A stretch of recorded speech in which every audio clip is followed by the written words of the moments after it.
बताती हूँ। जो टॉपिक है वो सबसे अलग टॉपिक है, ठीक है। और इस टॉपिक का नाम है महिला सशक्तिकरण। क्या नाम है? महिला सशक्तिकरण। सशक्तिकरण का मतलब होता है कि महिलाओं को मजबूत बनाना।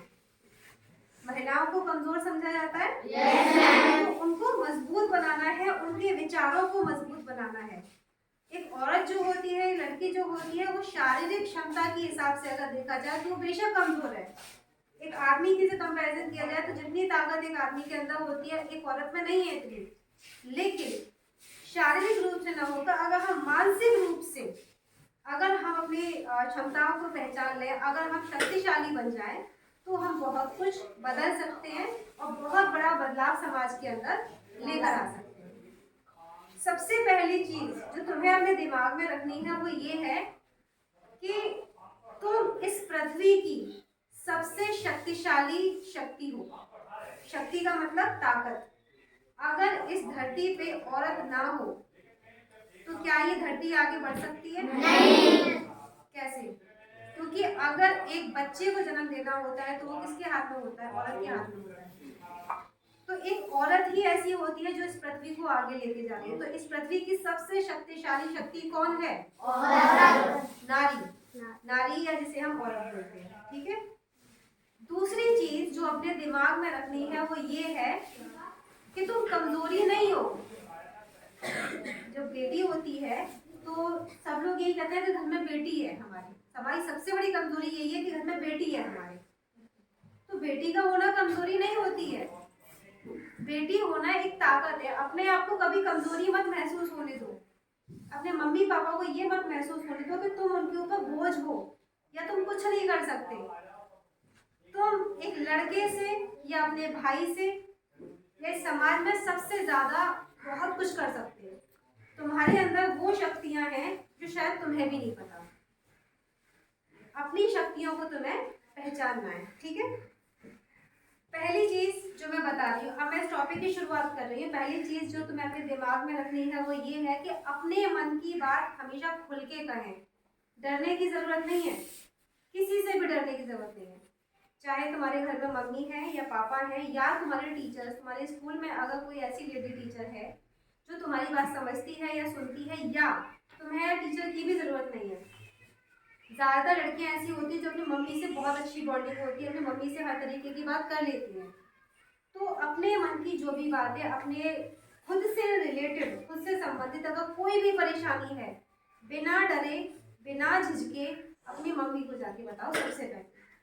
क्योंकि कोई भी तुम्हारे साथ गलत कर सकता है, कोई भी तुम्हें उल्टा सीधा कह सकता है, लेकिन तुम्हारी मम्मी कभी ऐसा नहीं करेगी। इसके अलावा भी अगर कभी ऐसा होता है कि कोई किसी की मम्मी नहीं समझ रही है, बेशक कम पढ़ी लिखी है, तो ऐसी कंडीशन में तुम उस इंसान के पास जाओ जो तुम्हारी बात को सुनता हो या समझता हो। लेकिन उस समय भी तुम्हारी दिमाग की आंखें खुली होनी चाहिए कि जिस इंसान को तुम बता रहे हो क्या वो इंसान सही है या नहीं, ठीक है। तीसरा है, अगर कोई तुम्हें डराता है या तुम्हें धमकाता है तो तुम्हें उससे डरना नहीं है, उसकी बातों में नहीं आना है।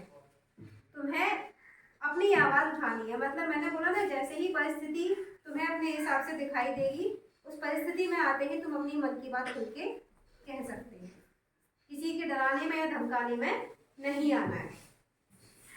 अगर कोई गलत कर रहा है, गलत से मतलब तुम्हारे साथ गलत कर रहा है, तुम्हें गलत तरीके से छू रहा है, छेड़ रहा है या कोई भी और परेशानी है, तो तुम उसके डराने में बिल्कुल नहीं आओगे। उस कंडीशन में बेशक वो उस टाइम पर है तो अपने आप को बचाने की कोशिश करोगे। और अगर तुम्हें कोई ऐसा व्यक्ति मिल जाता है जो तुम्हें लगता है कि हाँ ये मेरा साथ देगा, तो वहाँ आवाज उठाओ, उसको बताओ, तो वो उस कंडीशन में तुम्हारा साथ देगा। ये नहीं है कि हम किसी को बताएंगे नहीं, चुप रहेंगे, अरे हमने तो कह दिया तुम्हारी बदनामी होगी। नहीं, कोई बदनामी नहीं है।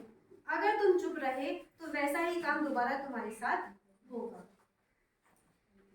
अगर कोई तुम्हें पढ़ने से रोकता है तो उसके खिलाफ भी आवाज उठानी है। तुम्हें आवाज उठानी है कि नहीं, मुझे पढ़ना है, जितना मेरा अधिकार है उतना तो मैं पढ़कर ही रहूंगी, चाहे कुछ भी हो जाए। अगर तुम्हें स्कूल नहीं जाने देते हैं तो घर पे बैठ के पढ़ाई करो, लेकिन तुम्हें पढ़ना है। अगली चीज, पढ़ाई के अलावा, ऐसा नहीं कि सिर्फ और सिर्फ पढ़ाई में दिमाग लगा दिया, पढ़ाई के अलावा तुम्हें और भी चीजें सीखनी चाहिए जो एक लड़की के लिए बहुत जरूरी होती है। कभी कभी हमारे सामने ऐसी कंडीशन आ जाती है कि हम ज्यादा पढ़े लिखे नहीं होते लेकिन हमें पैसे की जरूरत है, तो ऐसी कंडीशन में हम क्या करेंगे, हमें सिलाई, कढ़ाई, बुनाई, खाना पकाना या और भी बहुत सारी चीजें होती है, ब्यूटी पार्लर का कोर्स होता है, डांसिंग होता है, सिंगिंग होता है, हमें ये सारी चीजें थोड़ा थोड़ा सीखनी चाहिए, जिससे कि अगर कभी विपरीत परिस्थिति होती है और अगर हमें आर्थिक स्थिति में मजबूरी में कुछ करना पड़े तो हम कुछ पैसे उससे कमा सकें। इसके अलावा अगर तुम किसी घर में किसी औरत को परेशान होते देखते हो, अगर किसी घर में किसी औरत के ऊपर अत्याचार किया जा रहा है, उसे मारा पीटा जाता है या कुछ भी है और तुम्हें लगता है कि उसे तुम्हारी जरूरत है या तो उसने तुमसे मदद मांगी है, तो ऐसी कंडीशन में महिला हेल्पलाइन नंबर पे हम कॉल कर सकते हैं। महिला हेल्पलाइन नंबर जो है वो होता है 1090, 1091 और 181। ये 3 नंबर है, इन तीनों में से किसी पर भी कॉल कर सकते हैं।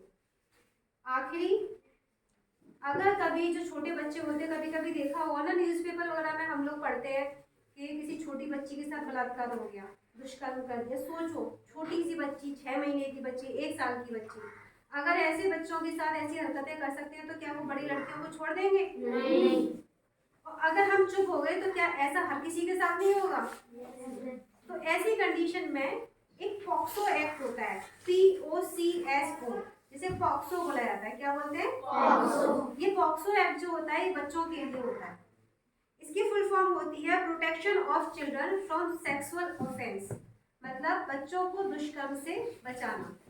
और अगर किसी बच्चे के साथ ऐसा होता है या मान लो कभी तुम्हारे साथ किसी के भी साथ इस तरीके की कोई घटना होती है तो पॉक्सो पर जाकर वहां पर हम शिकायत दर्ज कर सकते हैं। ठीक है, और ये बच्चों के लिए होता है और इसमें समय सीमा कितनी है कि 18 साल से जो नीचे के जितने भी हैं, ऐसा नहीं बच्चा मतलब 5 या 6 साल का बच्चा, 18 साल तक जिसकी उम्र नहीं हुई है, 18 साल से नीचे के जितने भी हैं वो सब बच्चों में ही आते, चाहे वो लड़का है या लड़की है। और अगर किसी के साथ ऐसी कोई भी घटना होती है तो वो पॉक्सो पर जाकर कंप्लेन दर्ज कर सकता है। ठीक है, और इसका जो नंबर होता है वो होता है 1098। कितना होता है? 1098। तो ये सारी बातें दिमाग में रहेंगी? Yes ma'am. ये सारी चीजें अपने दिमाग में फिट कर लेना और अगर कभी भी ऐसा मौका आता है तो तुम्हें वही करना है जो सारी चीजें मैंने तुम्हें समझाई। ठीक है? Yes ma'am.